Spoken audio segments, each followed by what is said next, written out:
تو جہلم والی سرکار کو چاہیے کہ خود بھی اور اپنے مریدوں کو بھی بولیں کہ اتنا آگے نکلنے کی کوشش نہ. ہم نہیں کہہ رہے کہ ہم بہت بڑے عالم ہیں یا ہمیں سب پتہ ہے, لیکن ہم اتنے خالی نہیں ہیں جتنا جہلم والی سرکار اور ان کے مریدین ہمیں سمجھتے ہیں. اور ابھی میرا ایک کلپ آنے والا ہے ان قریب عدالتی خلا پہ, کیونکہ عدالتی خلا ان کا لیٹسٹ کلپ آیا, اس میں کہا ہے کہ یہ کراچی کے مفتی بول رہے ہیں کہ جج صرف اپنی بیوی کو طلاق دے سکتا ہے, دوسروں کی بیوی کو نہیں دے سکتا. وہ بھائی پھر آگے نا اسٹائل ہے.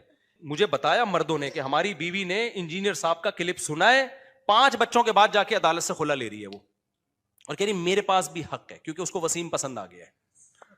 اب جہلم والی سرکار یہ کہتی ہے کہ حرام ہے ایسے خلا لینا, لیکن ہو جائے گا. بھائی جب اس کو بندہ پسند آ گیا نا تو پھر حلال حرام نہیں دیکھا جاتا.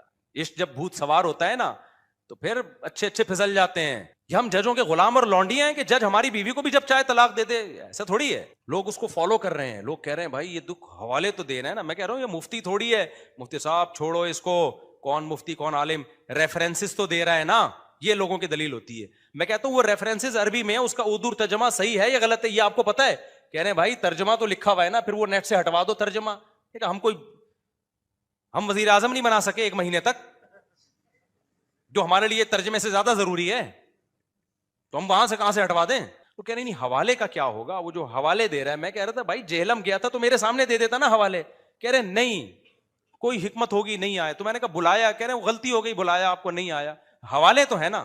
علمی میرے اعصاب اتنے مضبوط ہیں کہ یہ زمین و آسمان کے سارے مولوی مل کے مرے ہوئے زندہ سامنے آ جائیں. تمہارے مرے ہوئے بزرگ اور زندہ بزرگ ان کے سارے دلائل فیل ہو گئے جس بندے کے سامنے, اسے تیاری کرنے کی ضرورت نہیں ہے.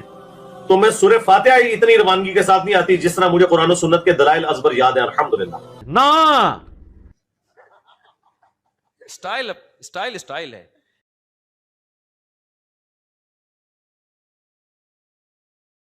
میں نے کلپ ریکارڈ کروا دیا ہے عدالتی خلا پر. وہ جہلم والی سرکار جو ہے نا, وہ پھونکو والی سرکار سے بھی بڑا مسئلہ ہے. وہ اس نے یہ کہا ہے کہ عدالت ایک طرفہ خلا دے سکتی ہے, عدالت.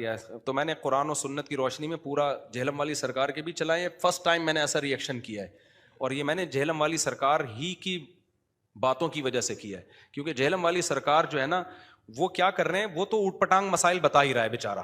اس کو نہ قرآن کا پتہ, نہ حدیث کا پتہ, نہ فقہ کا پتہ, نہ اجماع امت کا پتہ, اور کسی ایک جگہ جہلم والی سرکار ٹکتی نہیں ہے. اپنے ہی دعووں میں تضاد, ایک جگہ ایک دعویٰ اگلی جگہ دوسری دعویٰ, تو لگتا ہے کہ اس کا کام صرف بوکھلاہٹ پھیلانا ہے. تو ٹھیک ہے آپ کر رہے کرتے رہو, میرا نام استعمال نہیں کرو آپ. میں نے بہت دفعہ سمجھایا بھائی میرا نام, میرا کلپ, میری تصویریں کیوں لگا رہے ہو, لیکن جہلم والی سرکار کو سمجھ میں بات آ نہیں رہی تھی. اس کا نتیجہ نکلا میں جہلم چلا گیا ان کے بلانے پر, پھر بھی وہ مارکیٹ سے شارٹ. میں نے کہا قصہ ختم ہو جائے نا تاکہ یہ, تو میں نے سمجھا قصہ ختم ہو گیا بھائی, ساری دنیا نے دیکھ لیا, ایک بندہ آیا ہے کہہ کر گیا ہے کہ آپ پازیٹیو رسپانس دیتے ہیں, بیٹھیں گے جب آپ کا ٹائم ہوگا ہم اسی وقت بیٹھیں گے, آپ بتا دیں میں تیار ہوں. تو اس پہ بھی نہیں رسپانس دیا.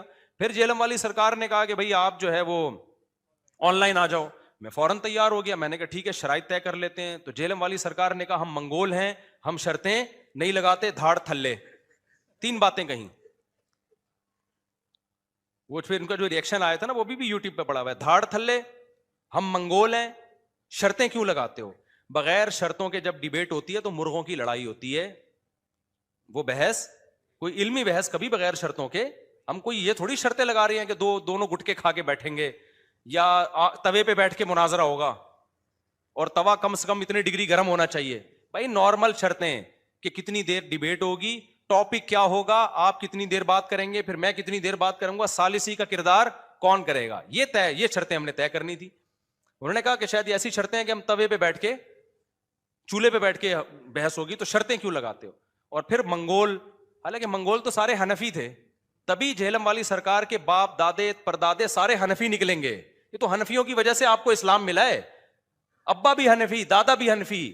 اگر ابا بالفرض اہل حدیث ہیں تو دادا تو حنفی ہوں گے, دادا بھی اگر اہل حدیث تو پردادا تو پکے حنفی. آپ کا تو سارا اسلام حنفیوں سے آپ کو ملا ہے بھائی. بر صغیر میں تو تھے ہی حنفی, باقی دنیا میں شافعی ہیں, حنبلی ہیں, اسی طرح ہی ہیں. تو وہ جو منگول بھی سارے حنفی ہیں, اور جو انڈونیشیا چائنا کی طرف چلے گئے وہ بھی حنفی ہیں. کہیں کہیں جا کے شافعی ملیں گے آپ کو, میجورٹی ان میں بھی منگول جب مسلمان سارے حنفی ہوئے تھے وہ. تو اچھا دھاڑ تھلے کا مطلب مجھے پہلی دفعہ میں نے سنا تھا دھاڑ تھلے, ابھی تک مجھے اس کا مطلب نہیں پتا دھاڑ تھلے کا مطلب کیا ہے. لیکن چونکہ وہ ری ایکشن ہوا نا غصے میں, تو میں اب یہ سمجھ رہا ہوں کہ جب بھی کہیں غصہ آئے تو دھاڑ تھلے. اب اس دن کے بعد سے مجھے بھی جب بھی غصہ آتا ہے نا اپنے ساتھ میں کہوں دھاڑ تھلے. مجھے نہیں پتا اس کی کیا مطلب کیا ہے, لیکن اس کا مطلب ہے جب بہت غصہ آ رہا ہے نا دھاڑ تھلے. یہ بھی لینگویج سیکھنے کا ایک دیسی طریقہ ہے. اب پتہ نہیں تو کبھی جہلم میں ملاقات ہوئی تو میں پوچھوں گا بھائی دھاڑ تھلے کا اصل مطلب کیا ہے. میں تو اردو جانوں, پنجابی تو نہیں آتی نا مجھے. تو اب جہلم والی سرکار کا کام یہ تھا کہ میں جہلم سے آ گیا, بھائی جو ذلت ہونی تھی آپ کی ہو گئی, ختم کرو, چپ کرو, اس ٹاپک کو ختم کرو, آپ نے جو کرنا ہے کرو. آپ نے پھر آن لائن مناظرے کا چیلنج کر دیا, میں نے آن لائن مناظرے کا چیلنج قبول کیا, پھر آپ پیچھے ہٹ گئے, پھر آپ نے خود ہی کہا دوستی کا ہاتھ بڑھا لیا. میں خوش تھا اس پہ کہ چلو یار یہ پھڈا کیا ہونا چاہیے, ختم. آپ کا جو نظریہ آپ ٹھیک ہے پھیلاتے رہو, جس میں عقل ہوگی وہ خود ہی سمجھ جائے گا کون صحیح ہے کون غلط ہے. ٹھیک ہے بھائی, بات ختم ہو گئی تھی. میں چپ کر کے بیٹھا ہوا تھا نا اتنے سالوں سے, پھر وہی میرا تصویریں, پھر وہی میرے کلپ. اب میں نے اگر آپ کا نام لیا تھا نا کسی میں, تو وہ آپ نے پہلے لیا, اس کے بدلے میں نے نام لیا ہے آپ کا. وہ کہہ سکتا ہے کہ مفتی صاحب نے پہل کی ہے, وہ آپ نے پہل کی, اس کے بعد میں نے جواب دیا ہے, پھر آپ نے پہل کی. تصویر خود اپنے چینل پہ نہیں تو اپنے شاگردوں کو لگایا ہوا ہے. تو اس لیے پھر میں نے کہا بھائی یہ دو تو ہو گئے, ایک جہلم جا کے آ گیا, ایک آن لائن ہو گیا, اب ایک تیسرا رہ گیا کہ اسی طرح سے ریئیکٹ کرواؤ جہلم والی سرکار کا. پہلے میں ریئیکٹ جو کرواتا تھا نا سرکار کے کلپ نہیں لگاتا تھا میں, اس سے کیا ہوتا تھا سرکار میری بات کو غلط رخ پہ لے جاتے تھے.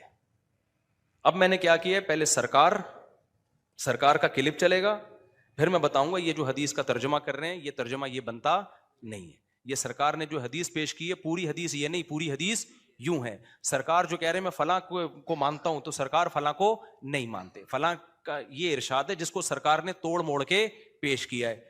تو سرکار کو چاہیے چپ ہو جائیں. اچھا سرکار کے میں جیسا اللہ نے کانفیڈنس دیا ہے نا غلط باتوں پہ, ایسا ہی ان کے مریدوں میں بھی کانفیڈنس ہے. ان کے مرید سمجھتے ہیں کہ جہلم والی سرکار جیسا اس کائنات میں کوئی قرآن و سنت کو جاننے والا پیدا ہوا ہی نہیں. یہ بہت زیادہ خوش فہمیوں میں ہیں. اور میرے بارے میں پتہ ہے نیچے کیا کمنٹس کیے ہوئے ہوتے ہیں ان کی سرکار کے مریدوں نے, مفتی صاحب کو تو بابوں کی کتابوں کے علاوہ کچھ بھی پتا نہیں ہے. تکبر اللہ کو پسند نہیں ہے, سمجھ رہے ہو, تکبر اللہ کی چادر ہے, جو اس میں اللہ سے الجھے گا نا اللہ اس کو رسوا کرے گا. تو جہلم والی سرکار کو چاہیے کہ خود بھی اور اپنے مریدوں کو بھی بولیں کہ اتنا آگے نکلنے کی کوشش نہ. ہم نہیں کہہ رہے کہ ہم بہت بڑے عالم ہیں یا ہمیں سب پتہ ہے, لیکن ہم اتنے خالی نہیں ہیں جتنا جہلم والی سرکار اور ان کے مریدین ہمیں سمجھتے ہیں, اتنا خالی نہیں ہے. یہ جو میرے جمعے اور اتوار کے ٹاپکس ہیں نا یہ واعظ و نصیحت کے ٹاپکس ہیں. یہ جو اختلافی مسائل اور جو قرآن و حدیث سے فقہاء نے مسائل استنباط کیے ان یہ ٹاپک ہی نہیں ہے. تو میرے جو یہ والے ٹاپک ہیں مدرسوں میں ہوتے ہیں, طلبہ کے سامنے ہوتے ہیں, اور ان ٹاپکس کو ہم اگر یوٹیوب پہ لاتے بھی ہیں تو صرف جواب دے دیتے ہیں, ہم زیادہ ڈیٹیل میں نہیں جاتے. اگر ہم ڈیٹیل میں جانا شروع ہوں تو آپ کو, میں نہیں کہہ رہا کہ ہم کو بہت بڑے علامہ نکلیں گے, آپ کو پتہ چل جائے گا ہم اتنے خالی نہیں ہیں جتنا آپ ہمیں بولو سمجھتے. اور ابھی میرا ایک کلپ آنے والا ہے ان قریب عدالتی خلا پہ, کیونکہ عدالتی خلا ان کا لیٹسٹ کلپ آیا, اس میں کہا کہ یہ کراچی کے مفتی بول رہے ہیں کہ جج صرف اپنی بیوی کو طلاق دے سکتا ہے دوسروں کی بیوی کو نہیں دے سکتا. وہ بھائی پھر آگے کہنا نا, اسٹائل ہے, کہہ رہے نا عورت کو بھی اسی طرح طلاق کا حق ہے, خلا کا حق ہے جیسے مرد کو ہے. اتنی میں نے کہا شاید ایک دفعہ غلطی سے ہو گیا ہوگا سرکار سے, غلطی سے انسان کے منہ سے کوئی جملہ نکل آتا ہے, بعد میں کہتا ہے میں نے کچھ زیادہ مبالغہ کر دیا. تو دوسرے کلپ میں دیکھا وہاں بھی نا عورت کو بھی اسی طرح